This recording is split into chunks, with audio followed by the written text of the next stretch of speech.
Am I the a-hole stories? Am I the a-hole for telling my mom that I wish my stepmom was my biological mom? I'm an 18-year-old guy. My dad and stepmom were together when they were in their 20s. They broke up and only about a year after that, my dad got my mom pregnant. He has admitted to me that he wasn't in love with my mom and only married her out of duty. Their marriage was never a happy one and I remember that they fought almost daily. 7 years later, my dad met my stepmom again and they realized they still loved each other. They got together again and my dad divorced my mom. Yes, he left my mom for another woman. I don't blame him one bit. Not only did he and my mom have a terrible marriage, my mom was often emotionally abusive to me too. My stepmom on the other hand is a wonderful person, who has been more of a mom to me than my bio mom. At 14, I moved in with her and dad and we're really close. She has no kids as she never wanted them, but she and my dad are very happy together. My mom did not like this one bit. What she hated even more than me moving out, was how close I am to stepmom. She would often start drama and try to provoke stepmom into altercations. But stepmom never sank to her levels and always dealt with her with grace. Now stepmom is really beautiful and in great shape. She's 47 but looks 30, and often wears clothes that can be called sexy. My mom has often used this to attack her and call her a slope. Yesterday, my dad and stepmom were by the pool. I was making burgers and stepmom was in a bikini and sitting on dad's lap. That's when my mom decided to drop in unannounced. She often does this. She called out to me, and when she reached the pool she saw stepmom in a bikini and on my dad's lap with his arms around her. Mom flew into a rage and called her a hoe for parading naked in front of me. My dad told her to calm the hell down, and they could do what they wanted in their home. I was livid by the way my mom was attacking stepmom and jumped in to defend her. Mom now directed her attack at me. She screamed, "You're on SW's side? You left me for her just like your father." I shot back, "Well, I wish she was the one who had given birth to me so we wouldn't have you in our lives." Mom began to cry and left soon after. Later, stepmom thanked me for defending her, and she and dad said they understood why I said that. But it was still a cruel thing to say. They think I should apologize. I however don't think I did anything wrong. My mom had it coming. So, am I the a-hole?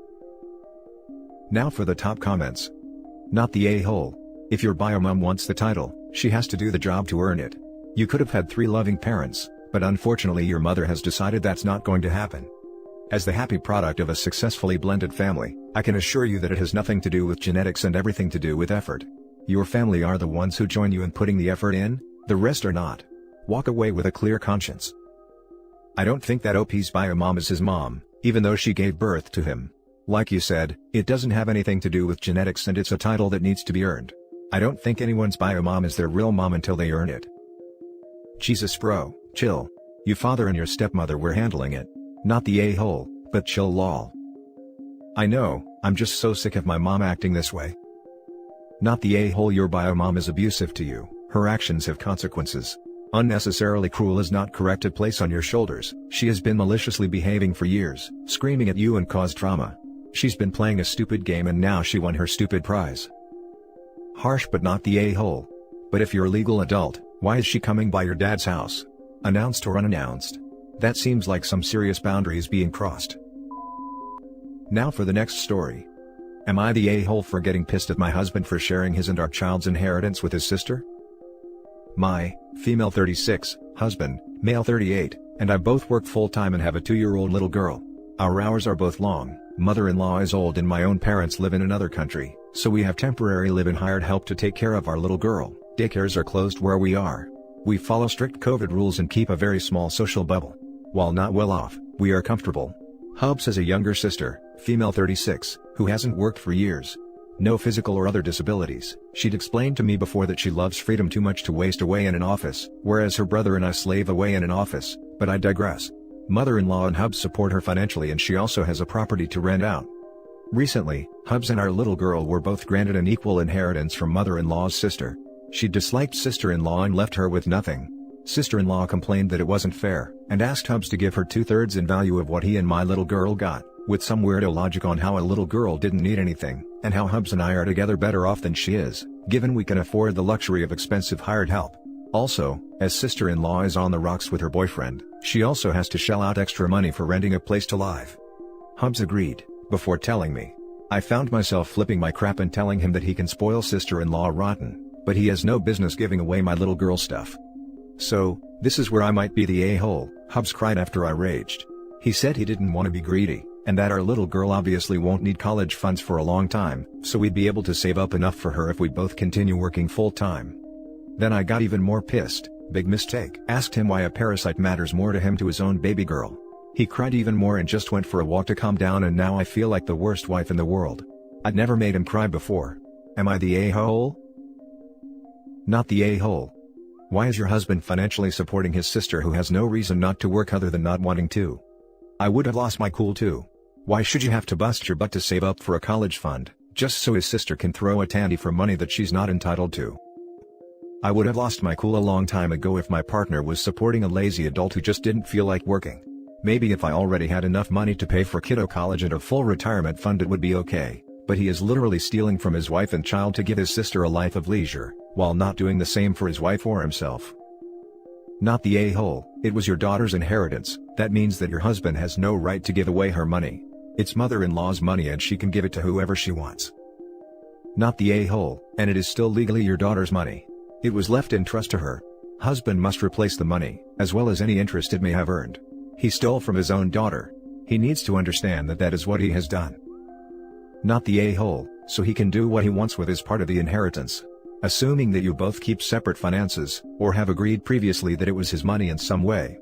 But he should never have touched your daughter's portion without consulting you. Parenting is a two-player game, not one, and he now needs to find a way to either take it back or replace the value. Update: Hubs and I have reconciled. Basically, he told me that since sister-in-law's boyfriend will likely go back to his wife now, he's worried she'll not find someone to take care of her since she's on the wrong side of 35, so he wants to make sure she would have enough to live on when he and mother-in-law are gone.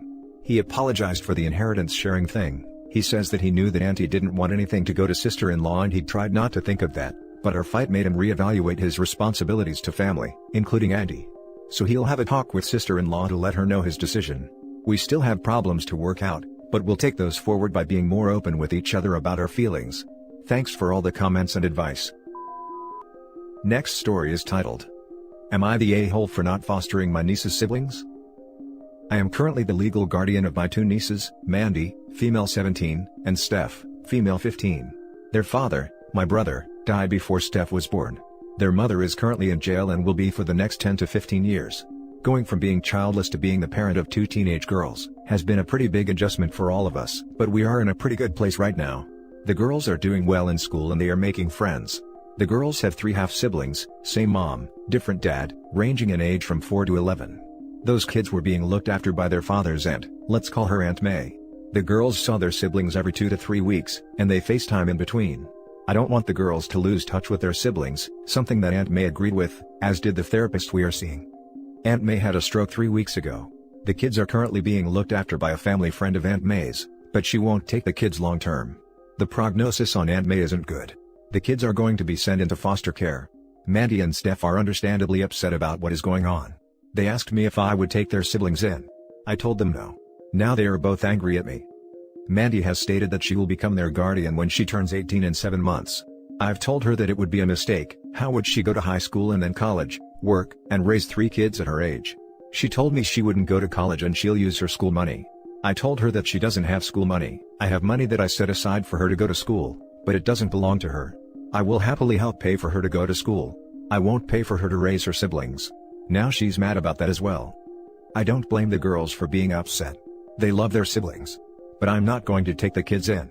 I turned my life upside down a year ago when I took in the girls. I knew when I took in Mandy and Steph that I was signing up for being a parent for a minimum of 5 years. I promised myself I would do the best I could to get them through school and into happy adult lives. I'm not willing to do that for another 14 years for kids that aren't my family. I'm not willing to try to parent a 4-year-old, that is totally different than taking in a 14-year-old. I know that those 3 kids are Mandy's and Steph's family. That when those kids go into foster care, there is a pretty good chance they might lose contact. I've told them both that I would do what I can to help them maintain that contact, but I couldn't promise them anything. I feel bad about the whole situation. I know my nieces think I am an unfeeling jerk. And I feel bad for the 3 kids that are going to be put in the system, but I am not willing to spend 14 years being a parent to them. Am I the a-hole for not helping my niece's siblings? Now for the top comments.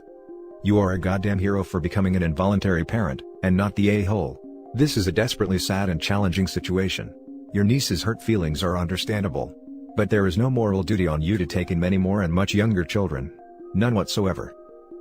To add to this, OP, is there any way to get the girls into therapy if they aren't already? Having a neutral third party may help them process everything that has happened, and the changes to come. Good luck OP, you're amazing for taking on a parental role for those girls.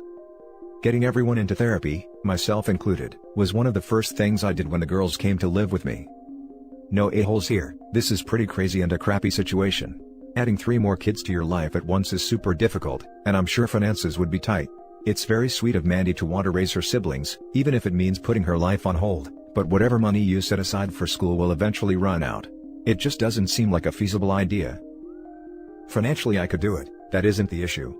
It's the having to be a parent for 14 years to 3 more kids that is stopping me. Not the a-hole.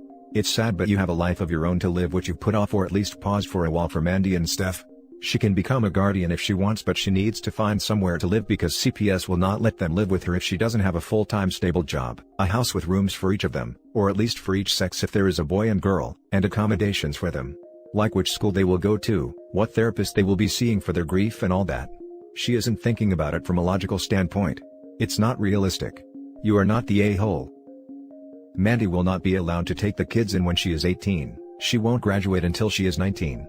Both her and Steph were held back a year in school, their mom didn't make them go to school. There is no way that CPS would let a high school student become the legal guardian of 3 kids. That is not even thinking about the items you brought up. The last story is titled, "Am I the a-hole for wanting to save more money for my future child than my stepson?"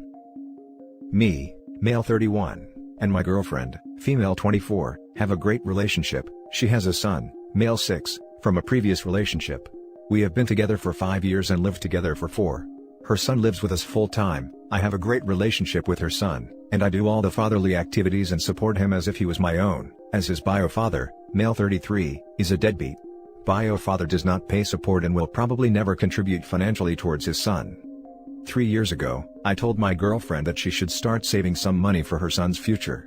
She does not make a lot of money, so I told her she can take some money from our checking account. I pay 80%. Her 20% into this account each month, and set this aside for his future, and hopefully when he is older he will have $30,000 to $50,000 to give him a good start in life as an adult. She never did this, even though I told her many times to do so. Now girlfriend is pregnant and I plan to set up accounts for both her child and the one we will be having together, and put aside an equal amount of money each month that they will be given when they are ready to start their adult lives. Girlfriend thinks this was a great idea, and said we would have to compensate her son for the 6 years of savings that he did not get previous to her getting pregnant with our mutual child. I said no, she had years to start saving money for him and chose not to do so. I will not be making a larger contribution to any of the kids, even if that means my bio child will have a more savings when becoming an adult. Am I the a-hole for standing firm on this as she had years to save money from our mutual account but chose not to do so? Info: we live in a country with pretty much free everything. This is important because most people don't save for their kids at all. Anything we save for the kids would be used for a down payment for a first home or something else expensive young adults want but don't need, like an arts degree abroad. Not the a-hole. You're setting up accounts for both children where the same amount of money will be deposited. That's fair and not favoring one child over the other, which is admirable. You also gave her the option to do it for her son out of your joint bank account and she chose not to. That's on her. I'm sorry, but I just can't get past the ages plus timeline. 18-year-old girl gets pregnant by her 27-year-old boyfriend. They eventually break up and she becomes involved with a guy 7 years older when she's at least 21. I mean, it's all legal, but I'm cringing, especially at everyone's shock that the girlfriend maybe hasn't been the most mature person making the best financial choices.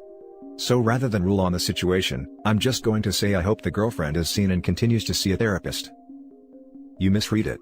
She was 19 when OP started dating her. They've been together 5 years and she's 24. I'm not one to judge age differences, but this one is getting some side eye. When I first read the heading I thought for sure you'd be the a-hole. But in truth, after reading your situation, you surprised me. You gave your girlfriend every opportunity to save her the first child. You are absolutely not the a-hole and they are blessed to have you. I agree 100%. OP, your girlfriend should be grateful. She had a child with a deadbeat dad and you have supported her and done the right thing. And that's it for this video guys. If you have thoughts to share, leave a comment below.